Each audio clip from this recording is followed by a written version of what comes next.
Very good morning to all and one. आप सबका मेरे चैनल में स्वागत है। मैं आपका होस्ट, आपका मेंटर, आपका teacher JD sir as usual आपके लिए फिर से लेके आया हूं एक बायोलॉजी का नया टॉपिक, सीक्वेंशियल टॉपिक, जिसमें कि आज मैं आपको पढ़ाने वाला हूं स्पर्मेटोफाइटा। इससे पहले अगर आप मेरे चैनल में नए हैं, अगर आप फर्स्ट विजिटर हैं, तो प्लीज सबसे पहले चैनल को सब्सक्राइब कीजिए, बेल आइकन को दबाइए, जिससे मेरी वीडियो की नोटिफिकेशन आपको मिलती रहे।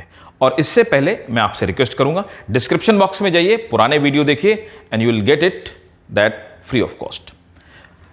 आपके लिए एजुकेशन को free of cost YouTube channel में लाना, ये मेरा एम है, ये मेरा मोटो है, और सभी बच्चों तक क्वालिटी एजुकेशन पहुंचाना, ताकि वो 340 प्लस मार्क्स नीट में अटेन कर सकें और अच्छे मेडिकल कॉलेज में सेलेक्ट हो चुके।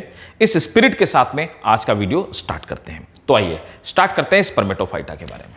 देखिए, स्पर्मेटोफाइटा, इसका मतलब क्या होता है?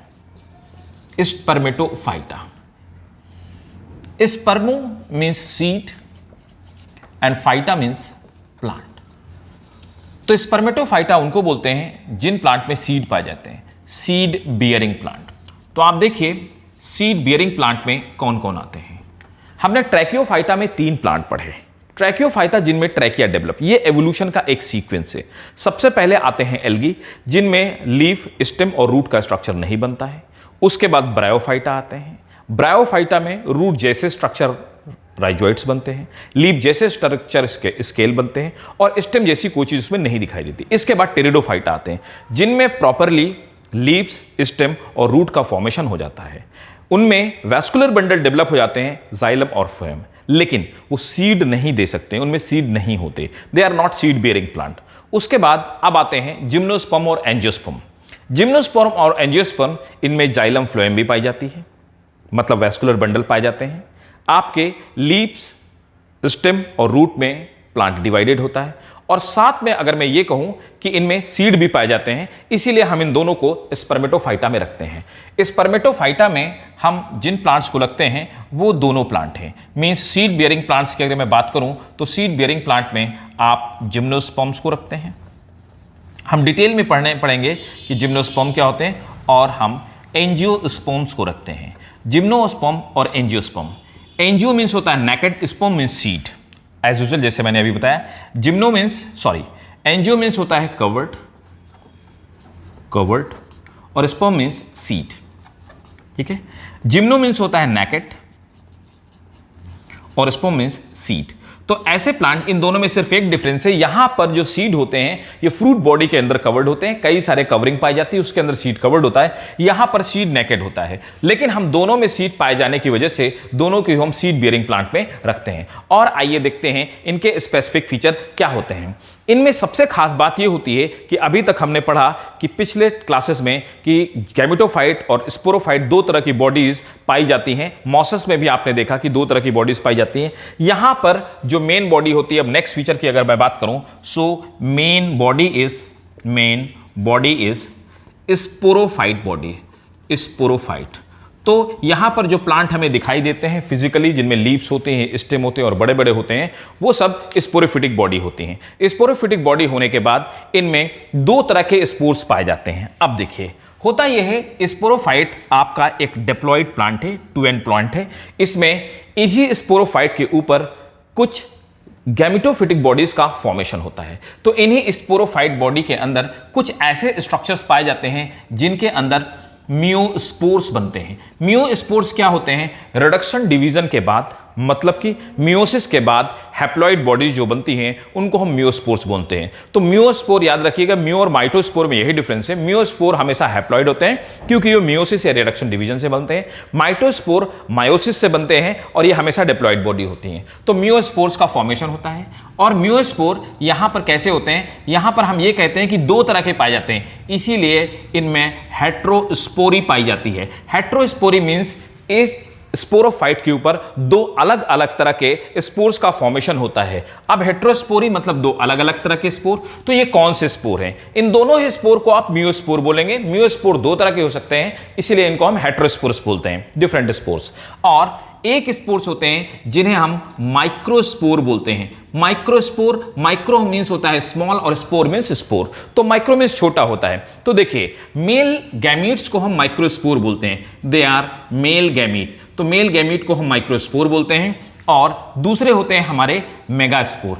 एक बात याद रखिएगा, हमेशा प्लांट में जो फीमेल गैमीट होता है वो बड़ा होता है और मेल गैमीट छोटा होता है। एक और ये फिजिकल डिफरेंस हो गया। फिजियोलॉजिकल डिफरेंस की अगर बात की जाए तो फीमेल गैमीट हमेशा इनएक्टिव होता है, लेस एनर्जेटिक होता है, मोटाइल नहीं होता इन जनरल। लेकिन अगर हम मेल गैमीट की बात करें, ये हमेशा मेटाबॉलिकली ज़्यादा एक्टिव होता है, मोटाइल होता है और एक जगह से दूसरी जगह ये मूव कर जाते हैं। मेगास्पोर की अगर मैं बात करूं तो यहाँ पर ये फीमेल गैमीट है, तो यहाँ पे मेल गैमीट और फीमेल गैमीट का फॉर्मेशन होता है, जिनको हम मेगास्पोर और माइक्रोस्पोर, दो अलग अलग तरह के स्पोर पाए जाने की वजह से इस हैबिट को हम हेट्रोस्पोरी बोलते हैं। अब आते हैं इसके बाद रिप्रोडक्शन की बात।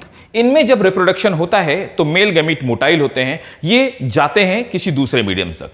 अभी तक हमने यह पढ़ा था कि किसी भी, मतलब अगर मैं एल्गी की बात करूं, ब्रायोफाइटा की बात करूं, टेरिडोफाइटा की, तीनों में ही मेल गैमीट जो होते थे उनको फीमेल गैमीट तक पहुंचने के लिए वाटर की रिक्वायरमेंट होती थी या वाटर फिल्म की रिक्वायरमेंट होती थी। बिना वाटर के वो रिप्रोडक्शन करने में कैपेबल नहीं होते थे। लेकिन देखिए अब यहां से जब हम आते हैं स्पर्मेटोफाइटा में, तो स्पर्मेटोफाइटा में वाटर की रिक्वायरमेंट खत्म हो जाती है। अब देखिए यहां पर without water, so water is not required for reproduction. तो यहां पे रिप्रोडक्शन के लिए वाटर की रिक्वायरमेंट नहीं होती। ये सबसे खास बात होती है। क्यों? स्पोर्स जो होते हैं वो हवा से भी उड़ करके जा सकते हैं। और आपको बता दूं सबसे इफेक्टिव मोड ऑफ जो ट्रांसफर ऑफ मेल गैमीट है, मींस स्पोर का ट्रांसफर होता है, वो इंसेक्ट के थ्रू होता है, जिसको हम लोग एंटीमोफिली बोलते हैं। आगे जाकर के मैं एंजियोस्पर्म में आपको ये डिटेल में पढ़ाने वाला हूं।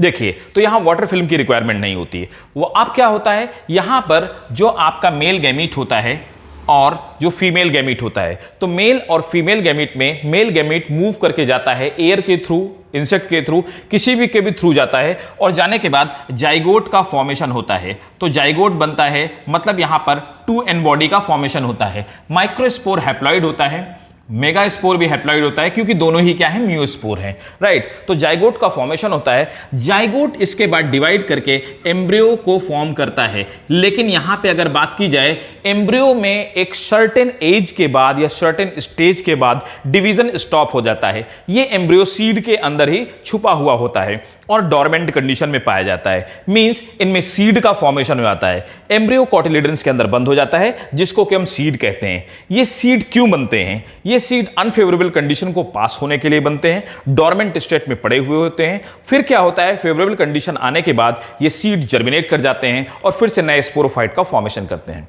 आपने देखा था, मैंने आपको पढ़ाया, ड्रायोप्टेरिस में पढ़ाया और उसके पहले मॉसस में भी पढ़ाया। अगर आपने वो वीडियो नहीं देखा तो प्लीज डिस्क्रिप्शन बॉक्स में जाइए, उन वीडियो को रेफर कीजिए। पहले ये होता था गैमेटोफिटिक बॉडी बड़ी होती थी, प्रोमिनेंट होती थी, स्पोरोफाइट उसके ऊपर पैरासाइट होता था। इवन मैंने आपको लास्ट क्लास में टेरिडोफाइटा में भी बताया, वहां पर भी यही है कि गैमेटोफिटिक बॉडी के ऊपर स्पोरोफाइट पैरासाइट की तरह फंक्शन करता है। उसके पहले अगर आप जाते हैं, आप ब्रायोफाइटा के देखते हैं, वहां पे भी वैसा ही स्ट्रक्चर होता है। आप देखेंगे, मैंने आपको डिटेल में बताया है, आप उन वीडियोस में जाकर के रेफर कीजिए। तब तक के लिए आपको बताऊंगा, वहां से यहां पे सिनेरियो जस्ट डिफरेंट है, बिल्कुल अपोजिट सिनेरियो है। क्यों? यहां पर क्या है, उल्टा है। यहां पर गैमेटोफाइट